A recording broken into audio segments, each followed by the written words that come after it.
Dear DJ Chloe, I met a guy about 2.5 weeks ago. We had a long conversation. He asked for my number and he texted me the next day. And then since we met, I was never the one to call or text him first. I kind of always wait until he does. I don't mean to ignore him because I do like him, but I'm scared I might be bugging him. Now, he really doesn't text me as much as he used to. He always responds if I text him, though. Do you think he might just get tired of me or give up if I always wait for him to contact me? Should I reach out to him more often? How do I know if I'm bugging him? Letter sender, Miss Cutie. Hi, Miss Cutie. O di ikaw na ang long hair.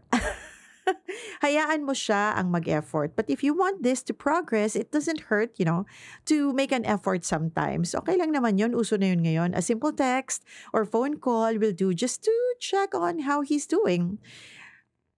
How do you know if you're bugging him? Pag kinontak mo makailang beses tapos out of reach na or panay lang ang ring, hindi sinasagot or scene zone ka lang sa Messenger or sa Viber o hindi reply sa text, yon baka nakakaistorbo ka na. Minsan kasi, tayo lang naman ang nag-iisip ng kung ano-ano. Nag-overanalyze tayo, nag-overthink tayo.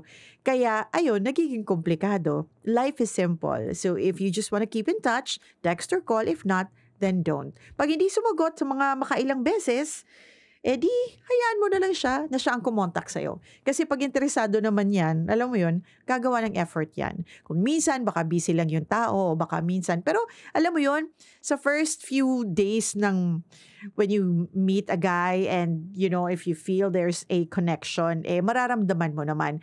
Pero, sa mga messages pa lang yan, makikita mo na kung interesado sa'yo.